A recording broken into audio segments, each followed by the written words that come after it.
అందరికీ నమస్కారం. Game changer trailer ఎంత సూపర్ హిట్ అయ్యిందో, నిన్నటి మెగా పవర్ ఈవెంట్ అంతకు మించి సూపర్ హిట్ అయింది ఎట్ రాజమండ్రి వేమగిరి. సో గోదావరి జిల్లాలో 4వ తారీఖు నుంచే సంక్రాంతి పండగ వచ్చినట్టుగా అనిపిస్తుంది. ముఖ్యంగా మెగా ఫ్యాన్స్కి అయితే మాత్రం ఖచ్చితంగా సంక్రాంతి ముందే వచ్చిందని చెప్పొచ్చు. వాళ్ళకైతే 2వ తారీఖు నుంచే స్టార్ట్ అయిపోయింది. 4వ తారీఖు నాడు అది ఇంకా పీక్స్లోకి వెళ్ళిపోయింది. సో ఇప్పుడు అదే ఫీవర్లో ఉంటారు. 10th ఎప్పుడెప్పుడు వస్తుందా అని. 10th రాగానే ఆ రోజు ఇంకా థియేటర్లు దద్దరిల్లిపోతాయి. పవన్ కళ్యాణ్ గారు కూడా నిన్నటి సభలో అన్నాడు బాక్స్ ఆఫీస్ బద్దలైపోవాలని. సో ఖచ్చితంగా బాక్స్ ఆఫీస్ బద్దలైపోద్ది. Trailer already super hit. ఆ తర్వాత మనకు డిప్యూటీ సీఎం అయిన తర్వాత పవన్ కళ్యాణ్ గారు ఒక సినిమా ఈవెంట్కి రావడం ఇదే తొలిసారి కావడం. తర్వాత చరణ్ కూడా అంటే త్రిబులర్ అంతకుముందు ఎప్పుడో సోలోగా హీరోగా వచ్చాడు. తర్వాత ఇంత గ్యాప్ తర్వాత మళ్ళీ ఒక మంచి శంకర్ డైరెక్షన్లో భారీ బడ్జెట్ సినిమాలో ఒక పొలిటికల్ బ్యాక్డ్రాప్ ఉన్న స్టోరీ తోటి వస్తున్నాడు. సో ట్రైలర్ కూడా ఆకట్టుకుంది కాబట్టి ఖచ్చితంగా 10 నాడు మామూలుగా ఉండదు. కలెక్షన్స్ ఖచ్చితంగా దద్దరిల్లిపోద్ది. సో నేను కూడా వెయిటింగ్ 10 కోసం. 10 రాగానే కుదిరితే నా ఫ్యామిలీ తోటి వెళ్ళి సినిమా చూడడానికి ట్రై చేద్దాం అనుకుంటున్నా. అయితే నిన్నటి ఈవెంట్లో పవన్ కళ్యాణ్ గారు కొన్ని మాటలు మాట్లాడినారు. చాలా ఎవరికి ఎక్కడ దిగాలో అక్కడ దిగినాయని చెప్పొచ్చు. నిజంగా ఆయన మాట్లాడుతున్నంతసేపు దాదాపు 50 నిమిషాలు మాట్లాడిండు. రామ్ చరణ్ గారి గురించి కొద్దిసేపు, రాజకీయాల గురించి కొద్దిసేపు, సినిమా గురించి కొద్దిసేపు, దిల్ రాజు, శంకర్, ఈ మధ్య జరుగుతున్నటువంటి ఇన్సిడెంట్ గురించి. సో మన మూలాలు మర్చిపోకూడదు. మన తెలుగు సినిమా ఖ్యాతి ఏంటి, ఎవరు ఎలా చేశారు, చంద్రబాబు గారు సినిమా ఇండస్ట్రీకి ఎలా సహకరిస్తున్నారు, ఎన్నో విషయాల గురించి మాట్లాడిండు. సో ఇక్కడ ఈవెంట్కి వచ్చింది మెగా ఫ్యాన్స్ మాత్రమే కాదు, అందరు సినిమా హీరోల ఫ్యాన్స్ వచ్చారు. సో మనం అందరినీ గౌరవించాలి. అందరు జాగ్రత్తగా ఇంటికి వెళ్ళండి. మీకు చిన్న గాయం అయితే నా గుండెకు గాయం అవుతుంది అనే మాటలు పవన్ కళ్యాణ్ మాట్లాడుతూ ఉంటే నిజంగా చాలా హ్యాపీగా అనిపించింది. మనసు పొంగిపోయింది అనుకో. సో ఎక్కడ ఉండి నేను యూట్యూబ్లో చూస్తున్నాను. నాకే ఇలా ఉంటే ఆ ఫీలింగ్ అక్కడ లైవ్లో ఉన్న ఫ్యాన్స్ పరిస్థితి ఏంటి. అట్లా దాదాపు ఒక 2 లక్షల మంది అక్కడ హాజరైనట్టుగా తెలుస్తుంది. వారిని కంట్రోల్ చేయడానికి పాపం పోలీసులు చాలా శ్రమించారు. మొత్తం ఆంధ్రప్రదేశ్ ఒక చిన్న సైజు ప్రభుత్వమే అక్కడ దిగింది అనిపించింది. సో డిప్యూటీ సీఎం వచ్చాడు, తర్వాత సినిమాటోగ్రఫీ శాఖ మంత్రి వచ్చిండు, తర్వాత గోరంట్ల బుచ్చయ్య గారు వచ్చారు. చాలామంది అక్కడ ప్రముఖులు, రాజకీయ ప్రముఖులు హాజరయ్యారు. ఆ విధంగా ఆ సభకి ఒక ప్రభుత్వమే తరలొచ్చినట్టుగా అనిపించింది. అంత భారీగా జరిగింది. సో ఎనీవే అక్కడ పవన్ కళ్యాణ్ గారు మాత్రం ఖచ్చితంగా కొన్ని మంచి పాయింట్స్ మాట్లాడాడు. అట్లనే జగన్కి మరొక్కసారి అరుచుకున్నాడు. మంచిగానే గట్టిగానే వేసుకున్నాడు. హీరోలు ఎందుకు రావాలి, హీరోల చేత దండలు పెట్టించుకోవడం ఏంటి, ఆ బుద్ధి ఏంటి, అసలు అంత లో లెవెల్ ఆలోచనలు ఏంది, మేమైతే అట్లా చేయము. ఏదైనా సినిమాకి సంబంధించి, ఇండస్ట్రీకి సంబంధించి ఏమైనా సాధక బాధకాలు ఉంటే రండి మాట్లాడదాం. కానీ ఎవరు రావాలి, సినిమా ఇండస్ట్రీ పెద్దలు ఎవరైనా ఉంటే ఆ నిర్మాతలు కానీ అట్లా ఎవరైనా రండి, కానీ హీరోలు ఎందుకు రావాలి అనేసి మాట్లాడిండు. నిజంగా అది ఎవరికి దిగాలి, ఇంకా ఆయనకే జగన్కే దిగింది. సో ఇట్లా చాలా తప్పులు ఉన్నాయి. ఏదో ఒక సందర్భంగా మళ్ళీ ఆయనకు మాటలు పడుతూనే ఉంటాయి. కాబట్టి ఆ విషయానికి వస్తే పక్కన పెడితే, తర్వాత మనం ఎక్కడి నుంచి వచ్చామో ఆ మూలాలు మర్చిపోకూడదు అనేసి అన్నప్పుడు మాత్రం ఖచ్చితంగా అది అల్లు అర్జున్ని ఉద్దేశించి అన్నాడు అనుకోవట్లేదు. కానీ ఎంత కాదనుకున్నా ఈ మధ్యలోనే జరిగిన ఇన్సిడెంట్స్ కాబట్టి అవన్నీ అటువైపే వెళ్తుంది మన ధ్యాస. సో అట్లా వెళ్ళడంలో కూడా తప్పులేదు. ఎందుకంటే మూలాలు మర్చిపోకూడదు. ఎవరు మూలం? అల్లు అర్జున్కి మెగాస్టార్. ఆ మూలం మర్చిపోకూడదు. ఆయన చెప్పలేదు ఆ మాట, బట్ మనకు అర్థమైద్ది కదా, మనం అలాగే అర్థం చేసుకుంటాం. సో చాలామంది అలాగే అర్థం చేసుకుంటారు. కాబట్టి ఆ మూలాలు మర్చిపోకూడదు అనేసి బాగా మాట్లాడినాడు. ఈరోజు నేను పవర్ స్టారా లేదంటే రామ్ చరణ్ హీరోగా ఒక డిప్యూటీ సీఎం అయ్యి ఎక్కడో మారుమూల పల్లెల్లో నేను రోడ్లు వేపిస్తున్నాను అంటే దానికి ఆద్యుడు మెగాస్టార్ చిరంజీవి గారే. సో ఆయన వల్ల వచ్చాను, ఆయన కష్టంలోంచి మేమందరం వచ్చాము. ఇవన్నీ మర్చిపోకూడదు, మేము అలా మర్చిపోము అనేసి బాగా మాట్లాడాడు. అట్లనే జనాలను ఉద్దేశించి నిజంగా అసలు నేను మీకోసం ఒళ్ళొంచి పనిచేస్తాను ఈ మాట చెప్తా ఉంటే చాలా హ్యాపీగా అనిపిస్తుంది. ఒక రాజకీయ నాయకుడు ఇన్నిసార్లు మీకోసం నేను ఒళ్ళొంచి పనిచేస్తాను అని సభ చివర్లో అనడం చాలా హైలైట్. అట్లనే మీరు అందరూ జాగ్రత్తగా వెళ్ళండి. ఇంటి దగ్గర పెద్దవాళ్ళను, అమ్మ నాన్నను అడిగినట్టు చెప్పండి. నాకన్నా పెద్ద వయసు ఉన్న వాళ్ళకు వారికి పాదాభివందనం తెలియజేశానని కూడా చెప్పండి అనడం అంటే నిజంగా ఒక లీడర్ ఇది కదా, ఇట్లా కదా మనకు ఉండాలి. నిజంగా ఇప్పటిదాకా మనం సినిమాల్లో మాత్రమే చూసినాం ఇట్లాంటి లీడర్ ఉండాలి అని. బట్ ఇప్పుడు లైవ్లో ఉన్నాడు.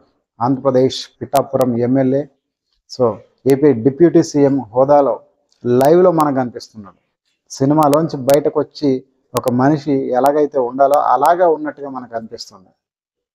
సో అలాంటి లీడర్ మన తెలంగాణకు కూడా ఉంటే బాగుంటుందని నేనైతే చాలా గట్టిగా కోరుకుంటున్నాం. మరి తెలంగాణలో జనసేనకు సంబంధించి ఎవరున్నారో తెలియట్లేదు.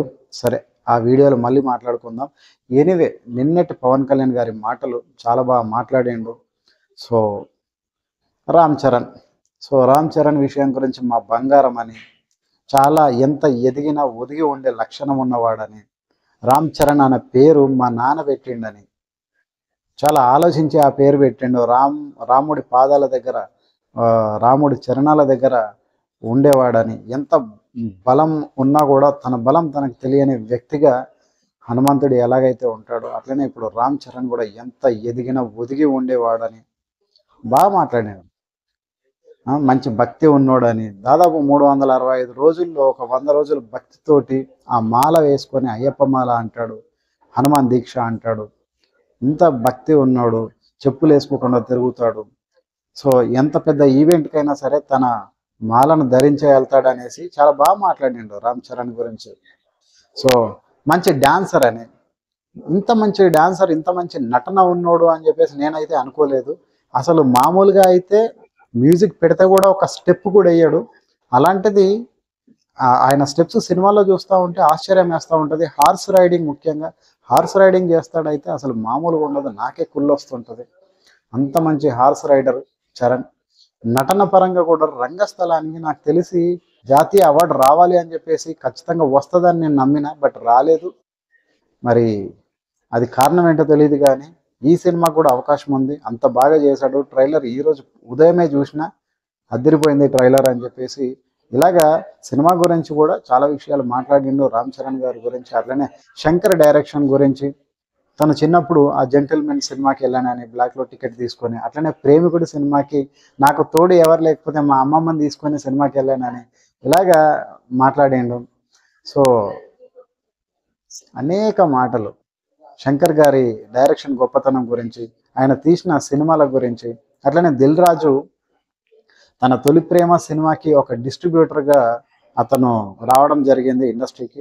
ఆ తర్వాత నాకు అడ్వాన్స్ ఇచ్చిండు సినిమా తీద్దాం అనేసి, అది వకీల్ సాబ్.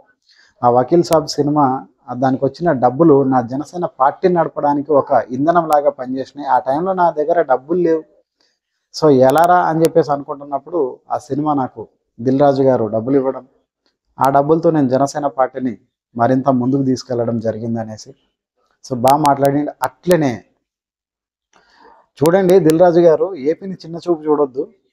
సో మీరు తెలంగాణ ఎఫ్డిసి చైర్మన్ కదా, అట్లనే ఏపీని కూడా ఆయన అన్నాడు దిల్ రాజు, నాకు 2 కళ్ళు సార్ అని. అంటే ఈ 2 కళ్ళు అనే మాటలు నేను నమ్మను, కానీ జరంత మా ఊళ్ళకు పని చెప్పండి.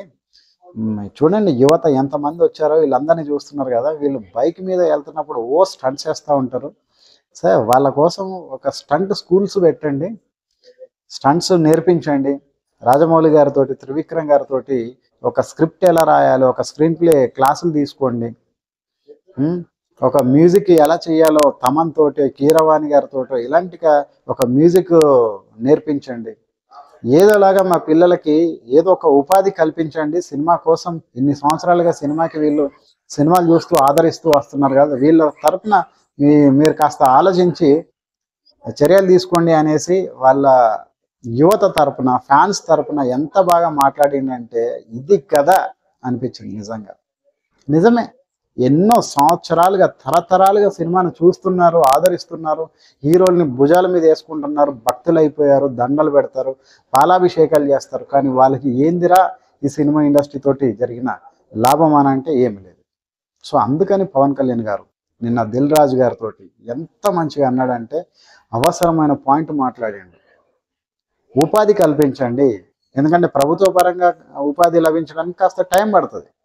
కానీ మీరు కూడా మీ ఇండస్ట్రీ తరఫున వీళ్ళకు ఒక ఉపాధి ఏర్పాటు చేయండి అని చెప్పేసి బాగా మాట్లాడిండు.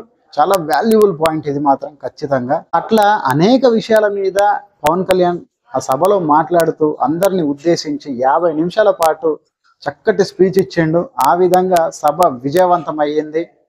సో అందరూ కూడా ఎలా వచ్చారో అలా జాగ్రత్తగా ఇంటికి వెళ్ళండి, ఎటువంటి ఘటనలు జరగకుండా జాగ్రత్త పడండి అని చెప్పేసి పదే పదే చేతులెత్తి దండం పెడుతున్నా అని చెప్పి మరి నిజంగా వాళ్ళందరినీ వాళ్ళ ఇంటికి చేరుకునే విధంగా పవన్ కళ్యాణ్ గారు మాట్లాడిన తీరు అమోఘం అని చెప్పాలి.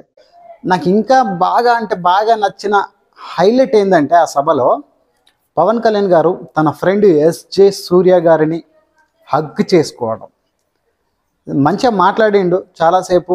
చివర్లో ఇంకా స్పీచ్ తన గురించి ఎండింగ్కి వచ్చేసరికి ఒక హగ్ అనేసి పవన్ కళ్యాణ్ ఎస్జే సూర్యని అడగడం, హగ్ చేసుకోవడం నిజంగా అసలు ఆ సభలో హైలైట్.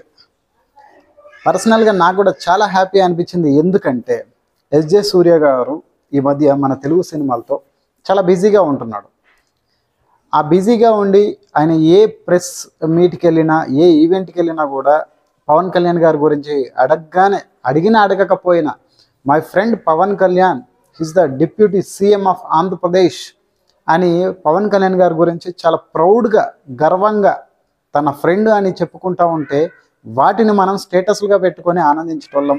ఎంత మంచి బాండింగ్ ఉంది వీళ్ళకి. ఎందుకంటే ఎస్జే సూర్య గారు ఖుషి సినిమా తీశారు పవన్తో, తర్వాత కొమరం పులి సినిమా తీశాడు. అఫ్కోర్స్ అది డిసప్పాయింట్ అయినా కూడా పవన్ కళ్యాణ్ ఎస్జే సూర్యకి మంచి ఫ్రెండ్షిప్ ఉంది. ఆ ఫ్రెండ్షిప్ నిజంగా ఒక తమిళియన్ అయిన ఎస్జే సూర్య గారు తన ఫ్రెండ్ గురించి చాలా పొంగిపోతాడు. జెన్యున్గా తన ఫేస్లో కూడా తెలుస్తుంది పవన్ కళ్యాణ్ గురించి మాట్లాడేటప్పుడు ఎంత ఆనందపడతాడు అనేది. అది నిన్నటి సభతోటి అది ఫుల్ఫిల్ అయిందని చెప్పొచ్చు. ఎందుకంటే పాపం ఎస్జే సూర్య గారికి పవన్ పట్ల చాలా ప్రేమ ఉంది. సో పవన్ కళ్యాణ్ ఎస్జే సూర్య పట్ల ఎలా ఉంటుంది బిహేవియర్ అనేసి అనుకున్నాము. ఆయన చాలా బాగా మాట్లాడిండు. ఈయనకు నాకు ఖుషి సినిమా అప్పుడు గొడవ జరిగేది ఏందనంటే, అమ్మాయిలతో డ్యాన్స్ చేయాలి సార్ అని చెప్పేసి ఇతను చెప్పేవాడు, నేనేమో ఏమే రాజహ ఆ పాట చేస్తాను.